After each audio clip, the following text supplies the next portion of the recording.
Students, रचनास creation कच्ची से कलम तक में आप सबका स्वागत है। तो ये मेडाइवल हिस्ट्री की शुरुआत है और मेडाइवल हिस्ट्री का सबसे पहला टॉपिक है भारत में मुस्लिम आक्रमण। क्योंकि जब तक आपका ये टॉपिक कवर नहीं होगा, आपने ये अच्छे से नहीं पढ़ा होगा, आगे की हिस्ट्री आपको समझ में नहीं आएगी और कनेक्टिविटी के साथ आप प्री या मेंस किसी का भी आंसर नहीं निकाल पाएंगे। तो ये टॉपिक एज यूजुअल जैसे हम सारे टॉपिक कवर कर रहे हैं, back year question, forward link question और 3 बुक के साथ कवर करेंगे। एक कहानी की तरह इसको पढ़ेंगे और साथ में फैक्ट्स को याद करेंगे। तो कोडिंग भी मैं बताऊंगी, लेकिन आप लोग कोडिंग मैं इसलिए नहीं बताती हूँ क्योंकि हर किसी की अपनी अपनी हर स्टूडेंट्स की कोडिंग होती है, तो मेरे बताने से थोड़ा कन्फ्यूज़न हो जाता है। तो जिन चीज़ की कोडिंग आपको चाहिए होगी, आपको कमेंट सेक्शन में कमेंट करके बताइएगा, मैं उसकी कोडिंग आपके लिए कमेंट करके बता दूँगी। तो चलिए शुरू करते हैं। मेडाइवल हिस्ट्री, भारत पर मुस्लिम आक्रमण। सबसे पहले भारत और मुस्लिम की कहानी जान लेते हैं। मक्का कहाँ स्थित है? सऊदी अरब में स्थित है। यहीं पर 570 ईस्वी में इस्लाम धर्म का उदय हुआ और इसके प्रवर्तक कौन थे? हजरत मोहम्मद। ये हो गया मुस्लिम का। अब इसी कारण से ये स्थान मुस्लिम अनुयायियों का पवित्र स्थान बन गया। मक्का, सऊदी अरब, 570 ईस्वी, इस्लाम और हजरत मोहम्मद। इसके बाद इनकी मृत्यु हो गई 632 ईस्वी पूर्व। अब ये जो क्वेश्चन है ये पूछे जा चुके हैं, कब जन्म हुआ, कब मृत्यु हुई, इस्लाम का प्रमुख स्थल कौन सा है? सऊदी अरब। अब इसके अलावा अब भारत के बारे में देखते हैं। तो भारत ऋग्वेद में उल्लेखित है। भरत कबीले के नाम पर इस देश का नाम भारत पड़ गया। अब कुछ विद्वानों के अनुसार ऋषभ देव के जो ज्येष्ठ पुत्र थे, भरत के नाम पे इस देश का नाम पड़ा। ऋषभ देव मैंने अपने एंशिएंट हिस्ट्री वाले उसमें टॉपिक में आप लोगों को करा दिया है, इनसे रिलेटेड क्या क्या क्वेश्चन पूछे जा चुके हैं। फिर ईरानी ने इस देश को हिंदुस्तान कह के संबोधित किया। इसके बाद हिंद की जनता के संदर्भ में हिंदू शब्द का प्रयोग सर्वप्रथम अरबों ने किया, हिंदू शब्द का प्रयोग। और इसके बाद भारत पर हो गया मुस्लिम आक्रमण 1711 ईस्वी में अरब आक्रमणकारी मोहम्मद बिन कासिम द्वारा। तो ये हो गया मुस्लिम का इतिहास, ये हो गया भारत का इतिहास। अब शुरू करते हैं भारत में मुस्लिमों के आक्रमण की कहानी। तो 711 ईस्वी पूर्व में मोहम्मद बिन कासिम के नेतृत्व में भारत पे पहला मुस्लिम आक्रमण हुआ। ये बहुत इंपॉर्टेंट क्वेश्चन है। फिर मोहम्मद बिन कासिम से पूर्व 711 ईस्वी में ही उबैदुल्लाह के नेतृत्व में एक अभियान दल भेजा गया, पर वो पराजित हो गया। उबैदुल्लाह, ये फॉरवर्ड लिंक का क्वेश्चन है। 711 से पहले भेजा गया था इसे, पर यह पराजित हुआ। दूसरा अभियान बुदैल ने किया, किंतु ये भी असफल रहा। इस परिस्थिति में इराक के जो हाकिम थे अल हजाज, उन्होंने भेजा मोहम्मद बिन कासिम के नेतृत्व में अरबों को सिंध पे आक्रमण करने के लिए भेजा। और बहुत संघर्ष के बाद 712 में सिंध पर विजय हुई। तो पहली विजय कौन सी हुई?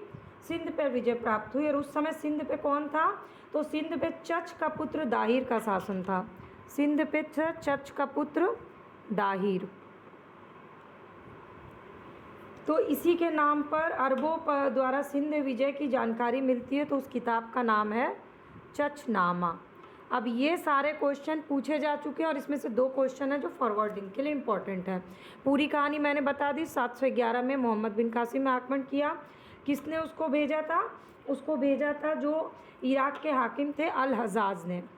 लेकिन उससे पहले 2 और लोगों ने कोशिश की थी, उबैदुल्लाह और बुदैल। दोनों असफल रहे।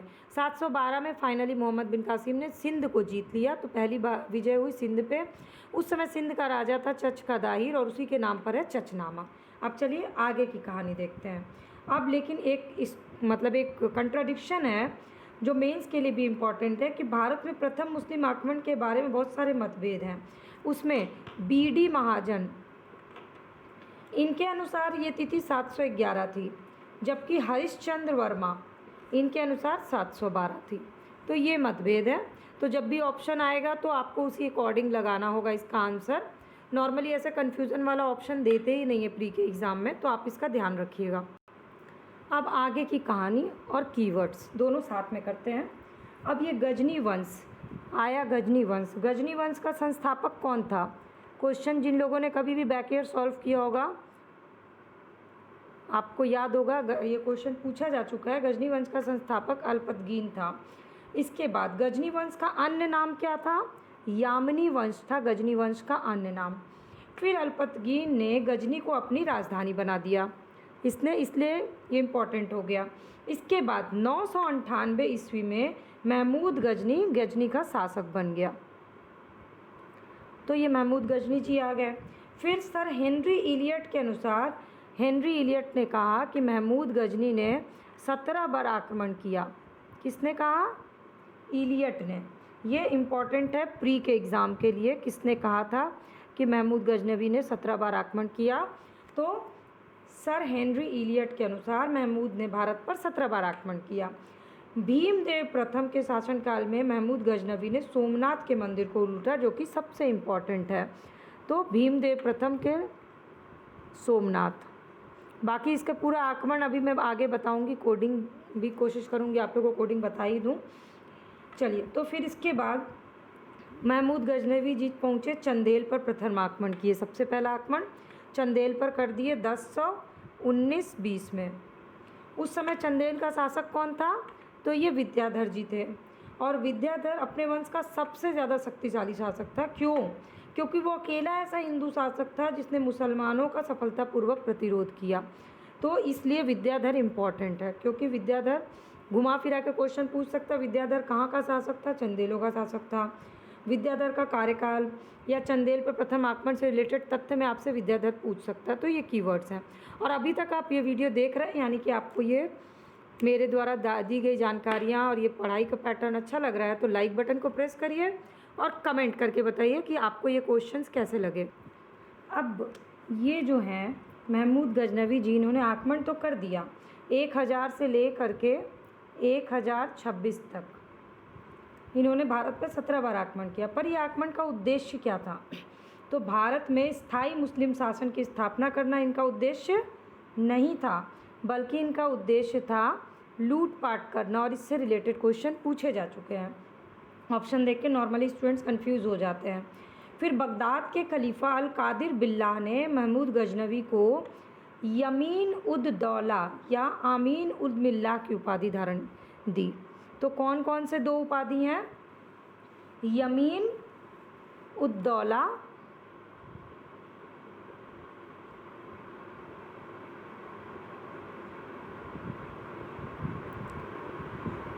और आमीन उल मिल्लाह, ये दो उपाधि दे दी गई इनको। अब महमूद गजनवी के बारे में कहा जाता है कि बहुत ही शिक्षित और सुसभ्य था, और इसलिए जो लोग ऐसे होते हैं, जो भी राजा, वो विद्वानों, कलाकारों और इतिहासकारों को अपना सम्मान देते हैं। तो महमूद गजनवी भी ऐसा ही था। उसने अपने दरबार में बहुत सारे विद्वानों और इतिहासकारों को रखा हुआ था। उसका दरबारी इतिहासकार कौन था? तो वो था Utbi. This is very important. Utbi की लिखी हुई किताब कौन सी है? किताब उल यामिनी, तारीख है यामिनी। तो यामिनी से यामिनी वर्ड याद कर लीजिए, यामिनी और उतबी को एक साथ मिला दीजिए, तो आपको एग्ज़ाम में ऑप्शन देख के कन्फ्यूज़न नहीं होगा। इसके अलावा उसकी दरबार में दर्शन, ज्योतिष, संस्कृत सभी के विद्वान थे, जैसे कि अलबरनी की किताब तारीख सुबुतकीन, ये क्वेश्चन आ चुका है। तारीख सुबुतकीन अलबरनी की किताब है। और का लेखक जो है, तारीख सुबुतकीन के लेखक हैं, ये हैं बैहाकी। बैहाकी कौन है? बैहाकी, इसको इतिहासकार लेलपुल ने पूर्वी पेप्स की उपाधि दी थी। तो बैहाकी को पूर्वी पेप्स की उपाधि दी गई थी। ये है फॉरवर्ड लिंक का क्वेश्चन कि पूर्वी पेप्स किसको कहा गया था।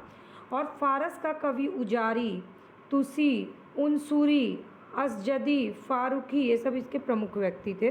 तो मेन आपके लिए उतबी, अलबरनी और बैहाकी इम्पॉर्टेंट है। अब आगे के कुछ राइटर्स के बारे में देख लेते हैं जो उस समय के लिए बहुत ही इम्पॉर्टेंट थे। चलिए अब आगे सबसे इम्पोर्टेंट शाहनामा। शाहनामा के लेखक कौन है? फिरदौसी। इसको याद करते जाइए, सारे फैक्ट्स बहुत इंपॉर्टेंट हैं। शाहनामा के लेखक हैं फिरदौसी। अब ये फिरदौसी ये महमूद गजनवी के दरबार का प्रसिद्ध विद्वान कवि था। इसे पूर्व का होमर की उपाधि दी गई। अब इसके बाद आए फरिश्ता जी। फरिश्ता ने तारीख़ फरिश्ता या गुलशन इब्राहिम नामक किताब लिखी।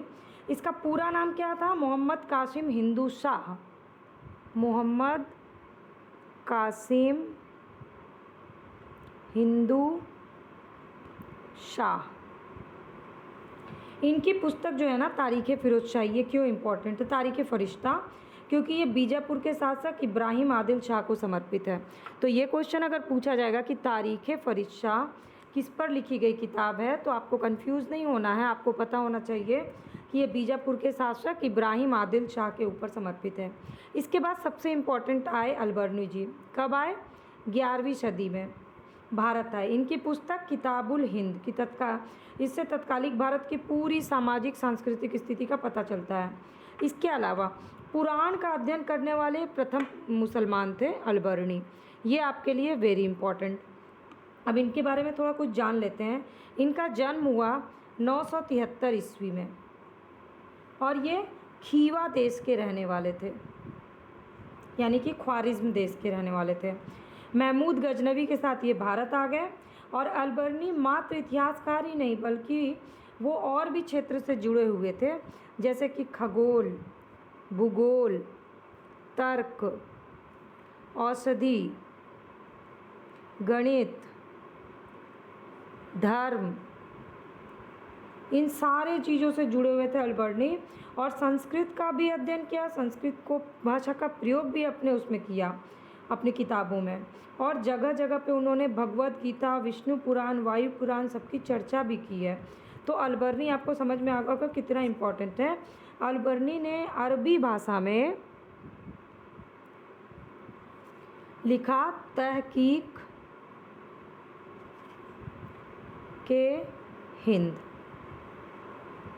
ये इम्पॉर्टेंट है। एक तो किताबुल हिंद, दूसरा तहकीक हिंद।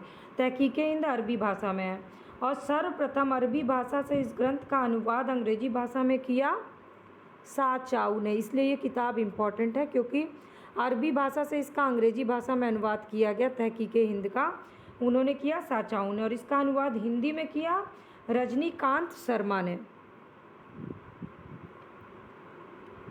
तो फिर से अलबर्नी के बारे में बता दूं। अलबर्नी 11वीं सदी में भारत आए। उनकी किताब है किताबुल हिंद। पुराणों का अध्ययन करने वाले पहले विद्वान है अरबी। जन्म हुआ 973 में, हुआ था खीवा के रहने वाले थे।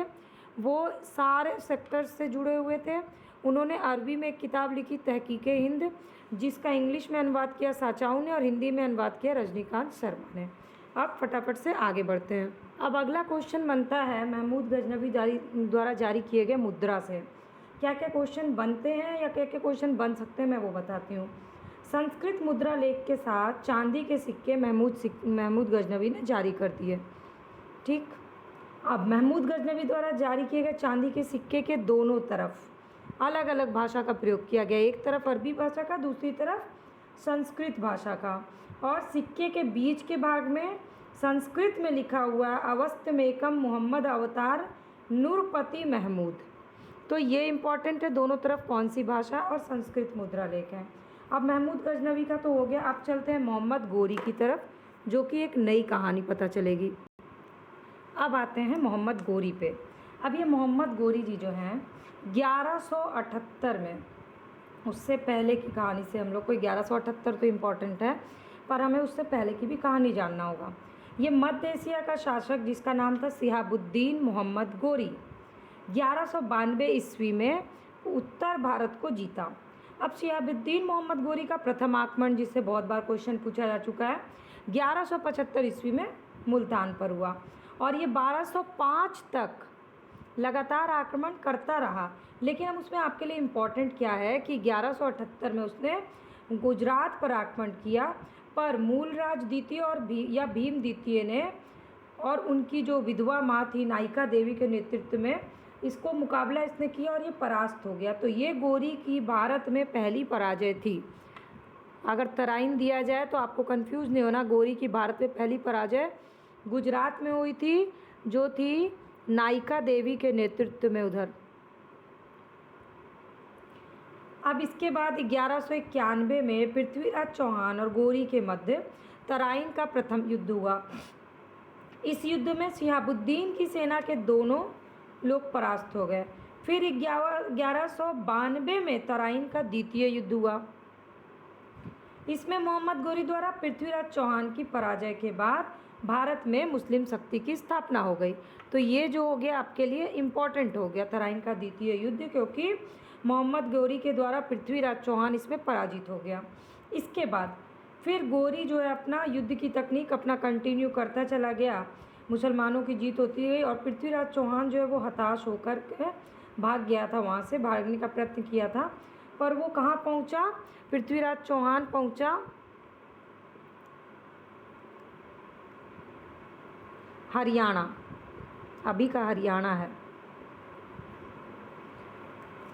जब वो वहाँ पहुँचा, उस जगह का नाम था सुरसती।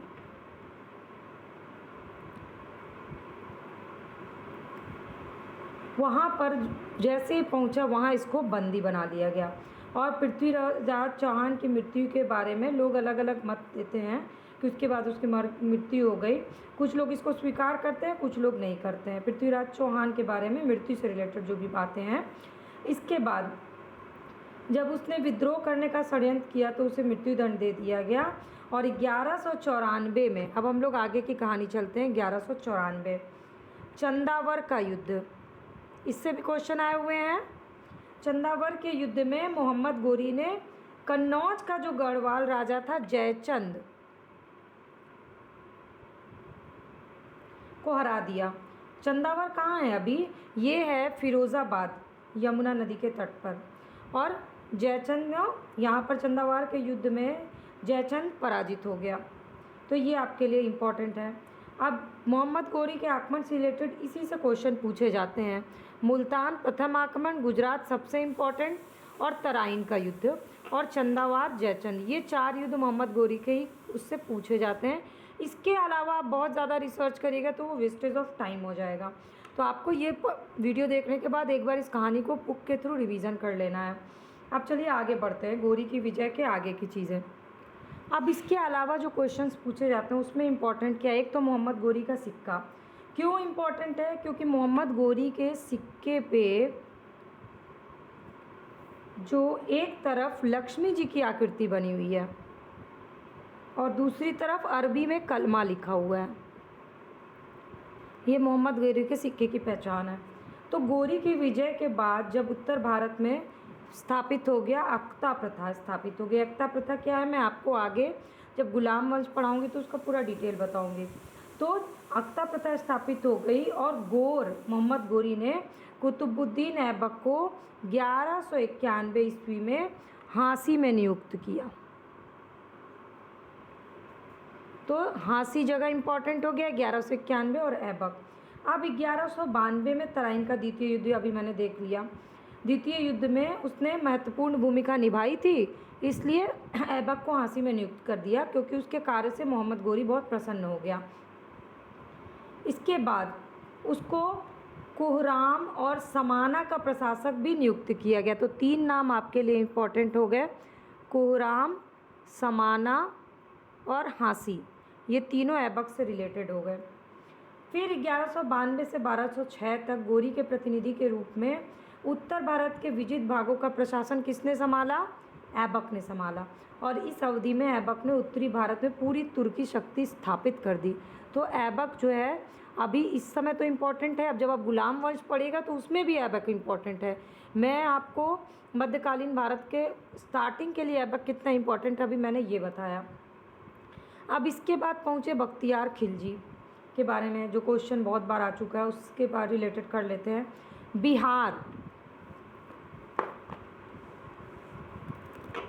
बिहार और बंगाल हमेशा से सेंटर रहा है हिस्ट्री में कि विजय के बारे में गौरी और ऐबक ने सोचा भी नहीं था इसके बारे में कि बिहार और बंगाल को जीतेंगे। पर इस कार्य को गौरी के एक साधारण दास कौन था? इख्तियारुद्दीन मोहम्मद बिन बख्तियार खिलजी, इन्होंने इसको पूरा किया। 1212 तक बिहार की विजय की, नालंदा, विक्रमशिला, ये सबको पूरा तहस महस कर दिया, इसलिए बीपीएससी वालों के लिए बहुत इंपॉर्टेंट है। और उसकी राजधानी जो थी उदंतपुर पर कब्जा कर लिया। फिर 1204 से 5 में बंगाल पर आक्रमण कर दिया, और उस समय वहाँ का शासक कौन था? लक्ष्मण सेन। बिना युद्ध किए ये भाग गया, और तुर्की सेना ने राजधानी नदिया में प्रवेश कर उसको लूटपाट कर दी। तो ये जो लक्ष्मण सेन है ना, ये भाग गया, और लक्ष्मण सेन भाग करके दक्षिण बंगाल में जा कर के शरण ले लिया। अब इख्तियारुद्दीन ने भी संपूर्ण बंगाल को जीतने का कोशिश नहीं किया, क्योंकि लक्ष्मण सेन भाग गया, राजा की अनुपस्थिति हो गई, नादिया यानी राजधानी जो थी यहाँ की उस पर कब्जा कर ही लिया था। तो इख्तियारुद्दीन बख्तियार खिलजी ने और कोशिश नहीं की, और लखनौती को अपनी राजधानी बना। और इख्तियारुद्दीन ने किसको अपनी राजधानी बनाई? लखनौती को अपनी राजधानी बना ली। अब प्रोफेसर हबीब के अनुसार तुर्क द्वारा उत्तर पश्चिम की विजय ने क्रमशः किस चीज़ की क्रांति को जन्म दिया? शहरी क्रांति और ग्रामीण क्रांति का जन्म हो गया।